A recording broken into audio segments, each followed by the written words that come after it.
এখন তো গ্রামবাসীরা আমার দোকানে আর আসেই না সিঙাড়া খেতে। এখন মনে হচ্ছে আমাকে আবার ওর কাছে যেতে হবে। এখন ওই একমাত্র ভরসা। তারপর পবন পাশের গ্রাম থেকে এক ওষুধ বিক্রেতার কাছ থেকে ওষুধ নিয়ে আসে। আর এইদিকে হরি বাড়ি না গিয়ে গাছের নিচে মনের দুঃখে বসে থাকে।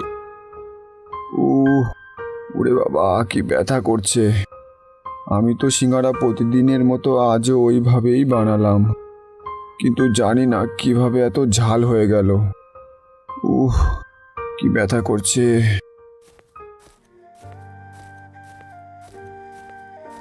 বাবা, বাবা আমায় কিছু খেতে দিবি বাবা? আমার যে খুব খিদে পেয়েছে। খেতে দেবো যে সাধু বাবা, কিন্তু আমার কাছে যা সিঙ্গারা আছে সেগুলো তো খুব ঝাল।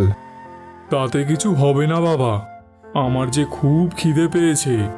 কদিন হলো আমি কিছুই খাইনি। দে বাবা, দুটো সিঙ্গারাই দে। তুমি যখন এত করে বলছো তাহলে দাঁড়াও, দিচ্ছি।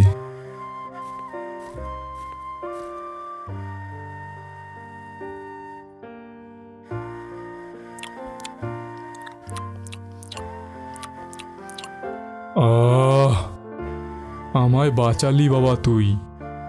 আর বলো না বাবা, সিঙ্গারা তো প্রতিদিনই বানাই, কিন্তু আজ যে এত ঝাল কি করে হয়ে গেল বুঝতে পারলাম না।